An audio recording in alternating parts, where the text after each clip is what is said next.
Human beings are the only creature that we know of that has spirituality.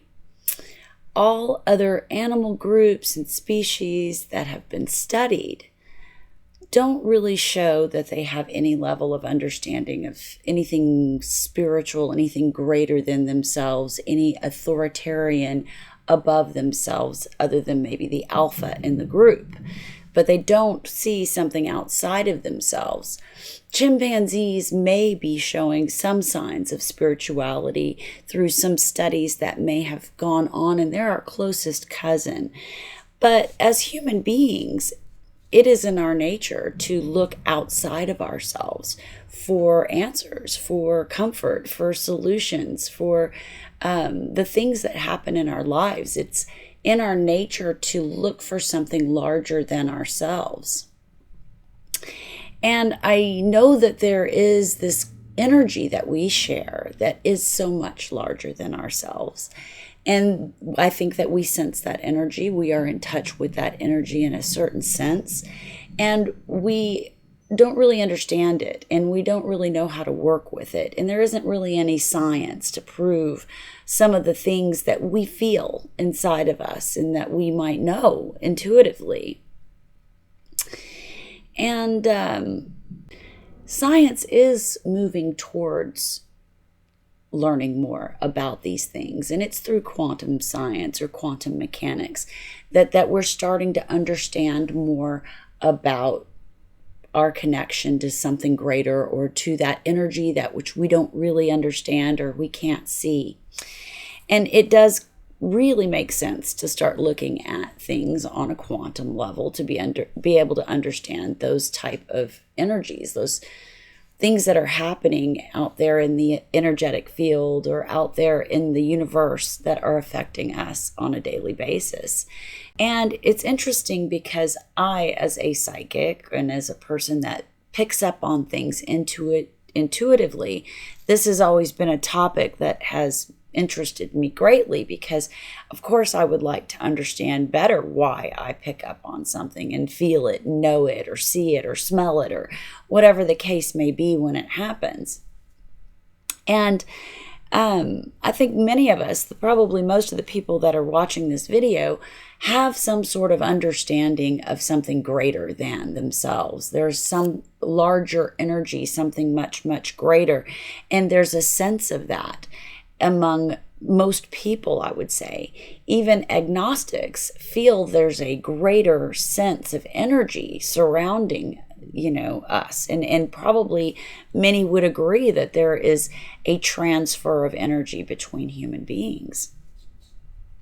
And I think that's really important, understanding how we thrive and how our energy does come together. There has been some studies with regards to energy sharing among human beings.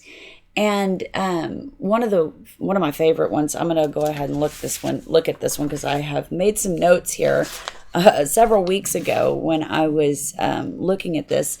But it was the heart math. Here we go. The heart math experiment, where they had two participants face each other at a distance of 5 feet and practiced an emotional restructuring exercise that has been shown to produce substantial states of internal physiological coherence. So the alpha brain waves of one subject, measured by an EEG, became precisely synchronized with the R waves, the peak waves, reflected in an ECG carried by the magnetic field from the heart of another subject. So the data kind of showed that it's possible for magnetic signals radiated by the heart of one individual to influence the brain rhythms of another. So there is some evidence there that we share energy, that we pick up on each other's frequencies, and that we are affected by each other's frequencies. And I think this is happening in this world of the collective consciousness. There's this energy outside of our energy. There's just so much happening and pumping around in the environment that we live in. It's, the energy of the people around you. It's the energy of the radio waves or the television or the electricity that's pumping through your house. It actually carries a frequency. If you shut off the electricity to your house, you'll hear the silence that takes over that's so much different than when the lights are just off. It's really, it's incredible. But the point of it is that, there is this collective energy. There is this energy outside of us that seems so much greater than just our individual energy. And there have been some studies that are kind of going the way of trying to understand that energy. There's this antenna situation happening through our nervous systems. And I believe that to be true. There's another scientist that's up and coming. He's a quantum physiologist or something like that. His name is Stuart Hameroff. He talks about the microtubules in your brain and there being a very sensitive system inside of your brain that picks up on all of these frequencies. And I think that does lend to the way that I'm kind of looking at the matter. And I feel like that may be very much one part of a system that is literally just on fire. I mean, we can pick up from every part of our cellular makeup is what I'm feeling, is that every single one of our cells can be influenced by the outside energy, by others. And this is why it's so important for people to have what they call a support network, a group of friends or family or other people that share a common belief in something, have a similar experience, have some sort of commonality and understanding. And it's those people that feed our energy with positive energies, positive influence on the frequency that we might be experiencing. And so it's so important for us to have human companionship. It's so important for us to connect with other people.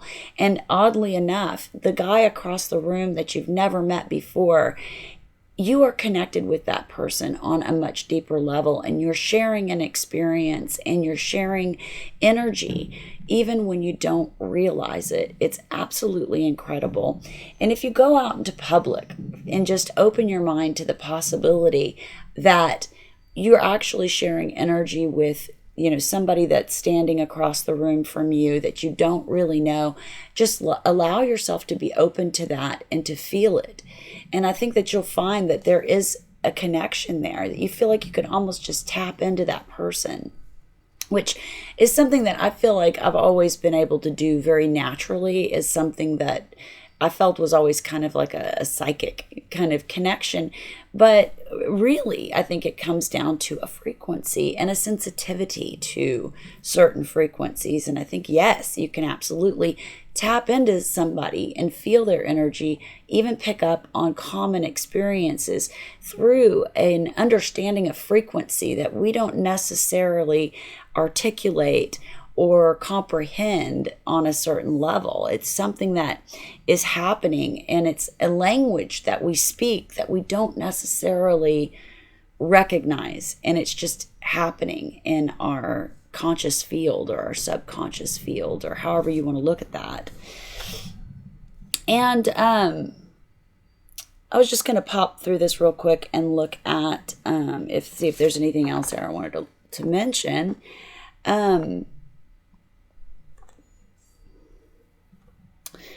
I do want to mention the Ken Wilber's stages of development, I think is what it's called. Let's see here.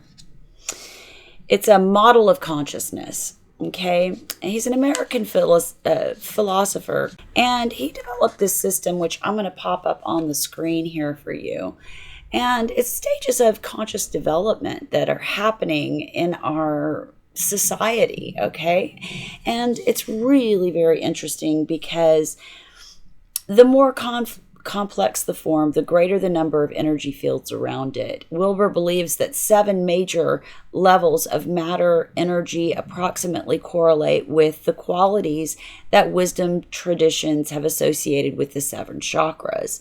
His synthesis is extremely valuable in terms of simplifying what is often a bewildering array of seemingly different terms used by researchers and the wisdom traditions. And so you can look at the different energy fields here and just see how he's kind of mapped them out.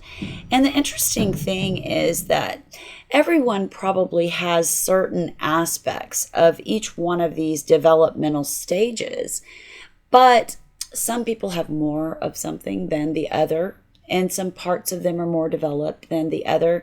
And so there are imbalances. Not everybody is ever going to be on the same level and at the same stage. But I did make a comparison here to the ages, which I like to talk about a lot because it really kind of helps us to understand where we are in this place, in society today, the world, where we are. And I feel like we've moved through the ages. And if you look at the ages, you can see how that progression has happened. And I'll go into that a little further because I did write this down. But I feel like we may be kind of moving into the age of Aquarius, or we're into the first stages of the age of Aquarius. And this is that place where we're starting to shake free of the ideals, concepts, these outside authority figures or governing factors and things that control us from the outside. And we're starting to learn to look within during this time. And I think that's why we're having this major breakdown. And it's really because there are so many people at so many different stages of development. Not everybody's ready to experience things the way that some people are. And it's really a matter of development and I don't feel that it's something that you can speed up, and I don't feel like it's something that can be pushed. If you think about a plant, you can't force a plant to grow any faster than it's going to. And, if you're doing genetic modifications on a plant, then working with generations of plants, it's going to take time to make changes. And I think that is why we experience energy in terms of the ages. And I really kind of feel like that's a very accurate depiction of what we've been going through and how we're evolving, consciously speaking.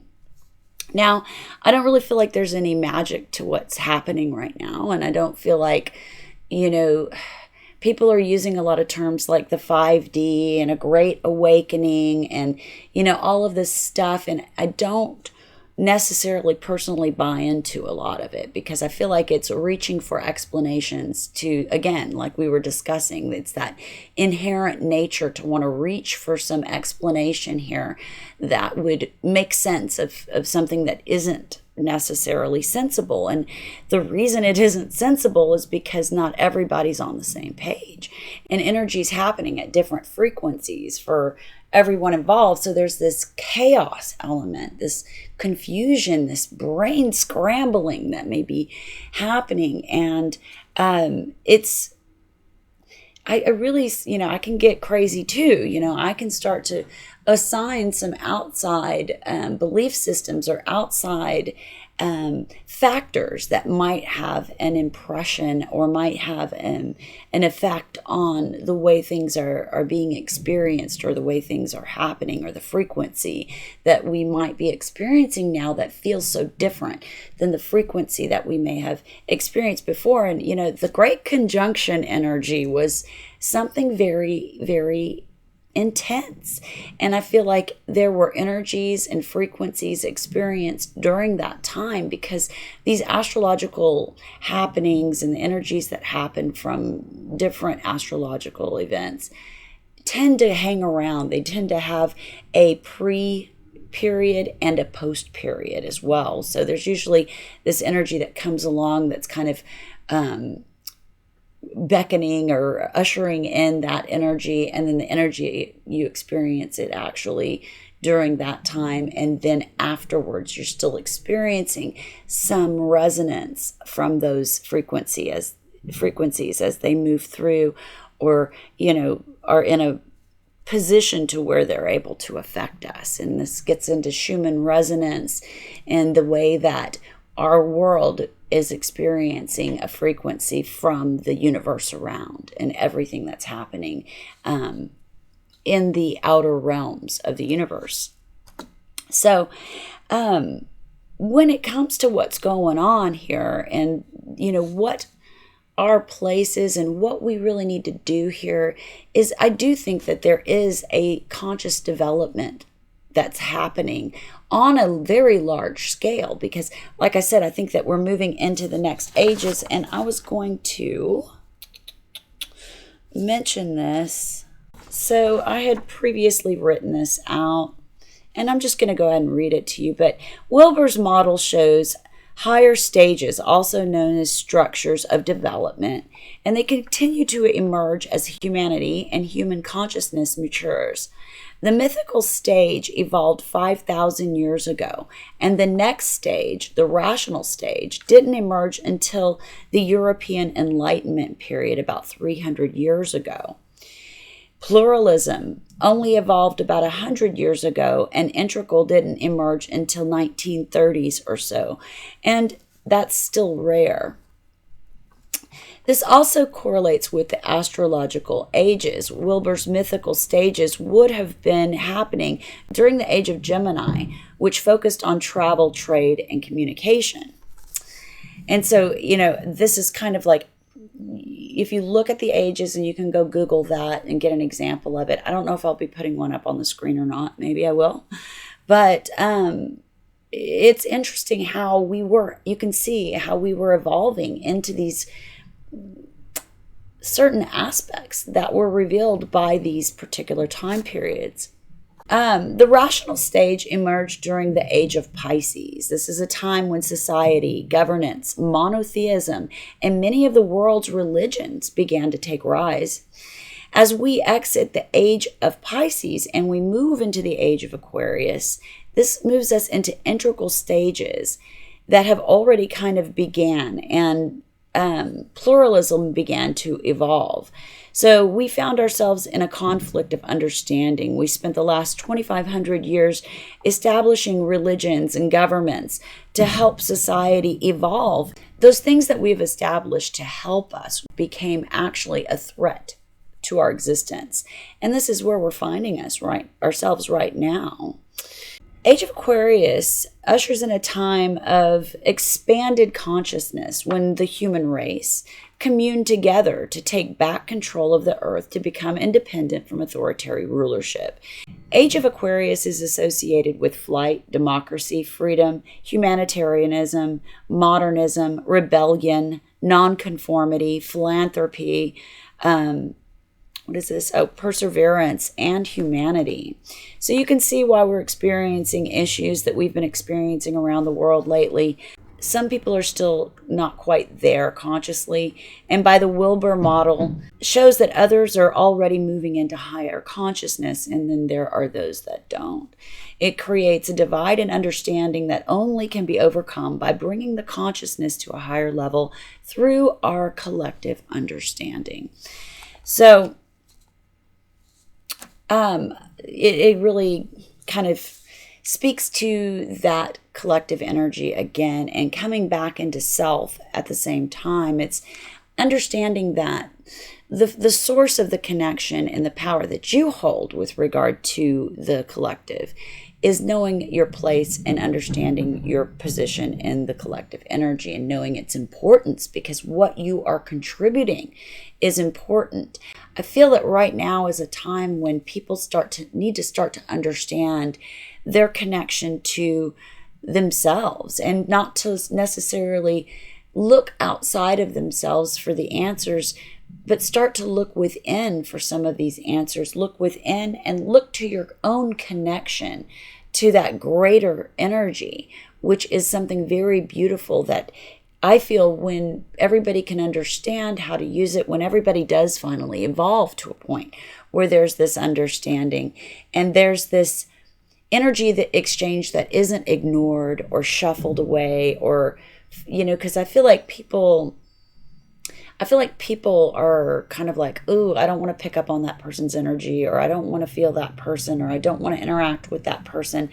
And I feel like you can't really avoid it. And once people start to embrace it, and once people start to recognize the power that it really has for us as a whole, it is going to be a beautiful time for people. But I don't see that happening anytime soon.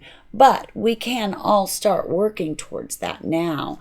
And through our own efforts with regard to what we do to understand ourselves, I feel like that will be translated into the conscious collective energy.